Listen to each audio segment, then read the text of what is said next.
Israel were in the earlier part of their going to the land of Canaan.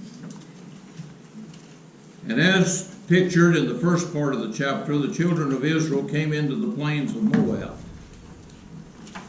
And they wanted to pass through the land of the Moabites.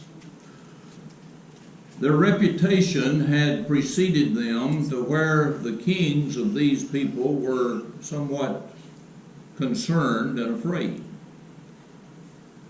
A man by the name of Balak was the ruler of the Moabites, and he knew of a man by the name of Balaam, who was supposed to be related in some way to God and could pray for things and help them come to pass. And so he sent gifts with some of his men and told them to go and talk to Balaam and ask him to come and curse the children of Israel. And Balaam said, I can't do anything unless I ask God about it. And he asked God, and God said, no, don't go. So he told them he couldn't go, and they went back. And Balak was not going to give up, so he sent them back again, seemingly with more expensive gifts, to try to get Balaam to come and curse the children of Israel. Balaam continued to say, I can't go unless God lets me, tells me to. He continued to go to God and ask, and finally God said, go ahead. But you do exactly what I tell you to do.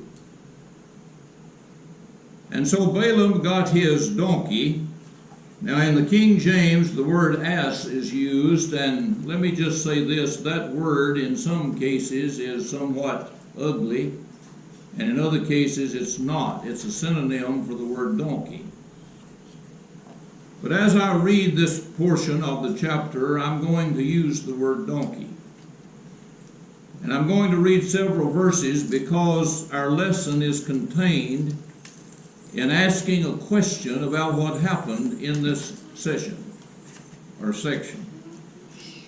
Numbers 22:22, God's anger was kindled because he went and the angel of the Lord stood in the way for an adversary against him. Now he was riding upon his donkey, and the two servants were with him. And the donkey saw the angel of the Lord standing in the way, and his sword drawn in his hand. The donkey turned aside out of the way and went into the field, and Balaam smote the donkey to turn her into the way. The angel of the Lord stood in a path in the vineyard, a wall being on this side and a wall on that side. And when the donkey saw the angel of the Lord, she thrust herself unto the wall and crushed Balaam's foot against the wall. And he smote her again, or beat her. The angel of the Lord went further and stood in a narrow place, which was no way to turn either to the right or to the left. And when the donkey saw the angel of the Lord, she fell down under Balaam, and Balaam's anger was kindled. And he smote the donkey with a staff. And the Lord opened the mouth of the donkey, and she said unto Balaam, What have I done unto thee, that thou hast smitten me these 3 times? Balaam said unto his donkey, Because thou hast mocked me, I would there were a sword in my hand, for now I would kill thee. The donkey said unto Balaam, Am not I thy donkey upon which thou hast ridden ever since I was thine unto this day? Was I ever wont or known to do so unto thee? And he said, No. And the Lord opened the eyes of Balaam, and he saw the angel of the Lord standing in the way, and his sword drawn in his hand, and he bowed down his head and fell on his face. The angel of the Lord said unto him, Wherefore hast thou smitten thy donkey these 3 times? Behold, I went out to withstand thee, because thy way is perverse before me. And the donkey saw me and turned from me these 3 times. Unless she had turned from me, surely now also I had slain thee, and saved her alive. And Balaam said unto the angel of the Lord, I have sinned, for I knew not that thou stoodest in the way. And you know the rest of the story, that God told him to go and bless Israel instead of curse them. What I want to ask you tonight, what caused Balaam to beat the donkey? Why did he beat the donkey? I believe from just looking at what I have read to you that I can draw some conclusions that have their roots in this passage. And I want to give you 5 reasons why I believe that he beat the donkey. But as I give you these, I want you to be thinking about something else. Why do we beat up on each other? And I'm not really talking about getting a sword or a stick and beating one another, but I'm talking about especially with our words. Why do we beat up on each other in our families? Why do we beat up on each other in the church? It's amazing how many people will write bad things about others in the church. And now don't misunderstand me. I believe we need to defend the truth. And if somebody's teaching error, we need to stand against that error, but do it in the right way.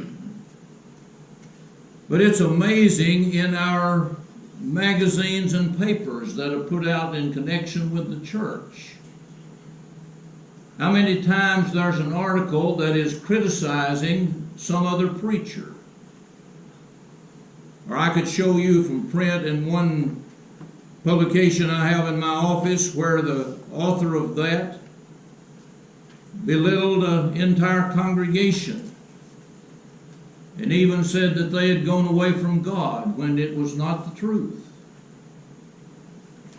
And I remember back several years ago when a bulletin was put out by a man living in Indianapolis, Indiana, about the Henderson Church while I was preaching there.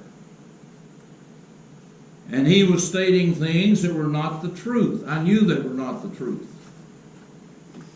One of our elders was an attorney. I took it to him and showed him, and on the front of the bulletin was a list of the elders, and so he picked up the phone and dialed the first elder that was listed. And he said, "Have you seen what your preacher has written about the church at Henderson?" And I have to laugh because the man's answer, "No, I'm blind." Well, he said, "Let me tell you something. If that preacher doesn't retract what he has said, I'm an attorney, and we'll be coming to talk with you." In the next one, he retracted it. We have some big problems in the church, and I'm afraid that our biggest problems are not from the outside, but from the inside. And even if we do disagree, and even if we think somebody's wrong, we don't need to beat up on them as Balaam did the donkey. Let me share with you 5 reasons. I think part of it was out of ignorance. He didn't see the angel of the Lord like the donkey did. He didn't have all the facts. He thought he had the facts when he saw the donkey acting in a weird way. But he didn't see everything that the donkey saw. Please understand that ignorance is not a synonym for stupidity. All of us do things that are stupid. You ought to get me to tell you sometime about this time I decided to unstop the sink that was stopped up and was sitting down under it, and what I did. I'll tell you that another time. But ignorance is not stupidity. A man with extremely high intelligence can be ignorant of something. And folks, we need to be sure that we don't talk about the things that we don't know. I preached for 18 years at Henderson with people in the audience every time with PhD degrees. And I think one of the reasons that I was able to stay almost 18 years is I knew what I didn't know. And I tried to stay out of those areas. And if you find that there's something that you don't know, then learn it. My people perish because of lack of knowledge. Hosea 4:6. To make all men see what is the fellowship of the mystery, Ephesians 3:9. There was a time when Christianity was a mystery. It had not been completely revealed. And many times today, when we start talking with people who disagree with what we teach, and we think that they're wrong, we need to realize that the way to approach it is teaching. If they're wrong, we should be able to take the Bible and teach them. If we're wrong, they should be able to take the Bible and teach us. And so I suggest to you that ignorance was one of the problems that was involved there. Second reason why I think Balaam beat his donkey was tunnel vision. Now take into consideration what the donkey said. Have I ever done this to you before? Well, I've been the donkey that you've been riding all of your life. Have I ever done this before? He said, no. How many times has a preacher been fired because one thing happened that wasn't good, when maybe he'd done 10 years of good work? How many times have we as parents, when the child brought a report card home with 5 A's and 1 C, didn't even see the A's because we saw the C? And there's nothing wrong with seeing the C and talking to him about it, or her. But when we concentrate on that, instead of seeing the overall picture, we have tunnel vision. And when you concentrate on one thing so much that you don't see what's to the right or the left, you can make decisions that are bad. When I was just graduated from high school, we took a trip to Washington, D.C. and New York City.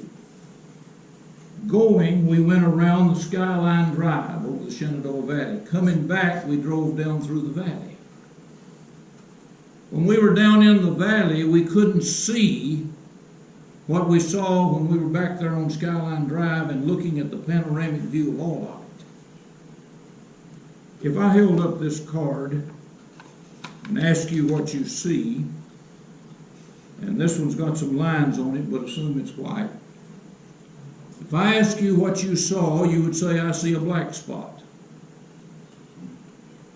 There's 1 square inch of black on what you're looking at, and there are 39 square inches of white.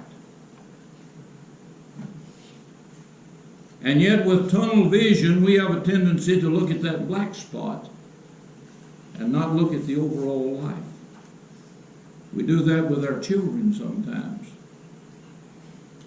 We concentrate so much on something that's wrong that we don't see the other 99% that's right. And we do that with our brethren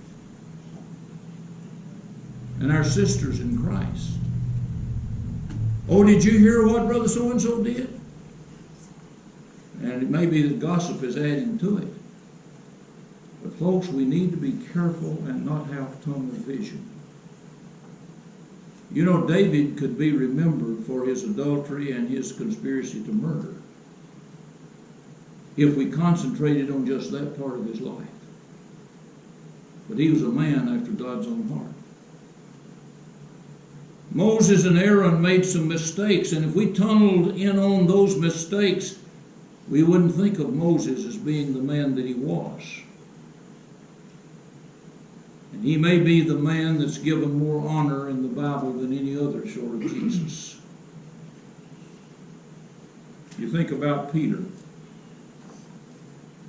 Well, folks, that's the man that denied Christ and even cursed when he denied Christ. He's also the man that went out and wept, and he's the man that stood on Pentecost and preached in the household of Cornelius and preached as the Jews and the Gentiles were brought into the church. Let me encourage us in our families and in the church particularly to not have tunnel vision, but to try to see it all. I think a third reason he beat the donkey was a quick temper. I used to have a temper more than I do now. I think I've come closer to controlling it. Debbie even said tonight, looked over me and said, I wish you'd argue with me. haven't got time. And we don't have any problems along that line. She makes more out of it than there is. I've made the statement recently that I've set a day in the year 2025 that I'm going to get mad. I deserve it. But until then, I haven't got time for it. The Bible says that a bad temper will get us into trouble. It clouds our thinking. It's hard for you to think when you're angry inside. And all of us need help as much as possible when we're thinking, don't we? There have been a lot of children that were punished, and I may have even been guilty of this, when it was done out of anger to please the thoughts of the father or mother, than to punish that child in a way to teach it what it needs to learn from that experience. You don't ever gain anything by being mad. And let me tell you something, there is not a conflict between kindness and firmness. We think there is. Let me tell you one of my favorite stories. Two boys were going to rob a store and get some money, and one of them said, let's go up here and rob the old Quaker. He's easy going, he won't hurt us. They went into his store and said, we want your money. He just reached under the counter and got his shotgun and pointed it right at him. He said, fellows, I do not wish to hurt thee. And I do not wish to harm thee, but thou art standing about where I'm going to shoot. I think we can say anything to anybody and do it in kindness. And still be firm and still stand where we need to. I think another reason that he beat his donkey was greed. He wanted those gifts. Balak had sent him perhaps things that were very expensive. He wanted that. And yet he kept saying, I won't go unless God lets me. He had greed. I believe that greed may be the worst problem that we have in this nation today. Love of money is the root of all evil, 1 Timothy 6:10. You just watch the programs on television where people are winning something, and then if they can answer the next question, it doubles. And so many of them will go, well, I'm going to take a risk. I'm going to take a risk. It's out of greed. And many of the problems that we have in this nation today, if you'll trace them back, it's out of greed. Remember that verse in 1 John 2:15?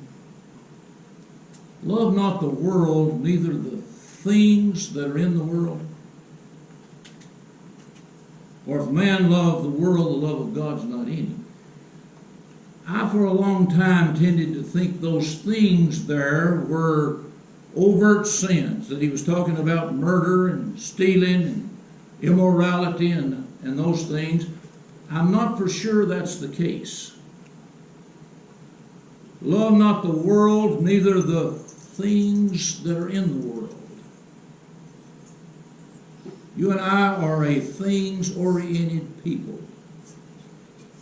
The things that we think we need now would make a longer list than the wishes that our grandparents had. And many times we buy those things that we don't need to impress our neighbors who don't care.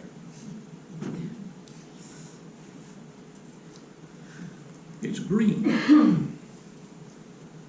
We ought not to be greedy. It's not wrong to have things. It's not wrong to have money if it's used in the right way. I've had some friends who were millionaires who have certainly helped me. And I saw what they would do in giving to the church and other areas like that. And I've always appreciated the fact that people have a lot of money if they know how to use it. It's not the amount of money you have, it's the attitude you have toward it. It's not what you do with $1 million, if that became your lot, it's what you're doing now with $1.25 you got. And then I think there was one other thing. I think Balaam beat his donkey out of a guilty conscience. I think he knew down deep that he shouldn't be making that trip. I think he really knew that God didn't want him to make it, but it finally told him to go ahead and do what he told him to do. And so now the donkey does something that he shouldn't do, and he's ready to beat him when he's really mad at himself and has that guilty conscience. A guilty conscience can get us into trouble.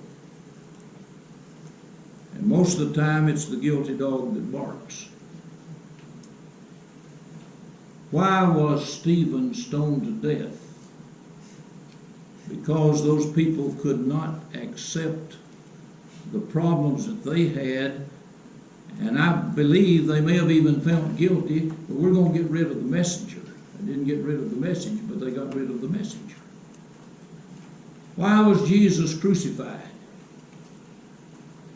I think there may have been some guilty consciences there that I don't know that they really realized it, as I'm not for sure that Balaam realized it, but a guilty conscience.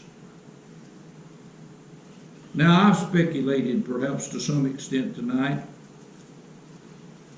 but I want you to think about it. We treat people in the wrong way, and we beat upon people out of ignorance, tunnel vision, anger or a quick temper, greed or a desire for personal gain, and maybe even a guilty conscience.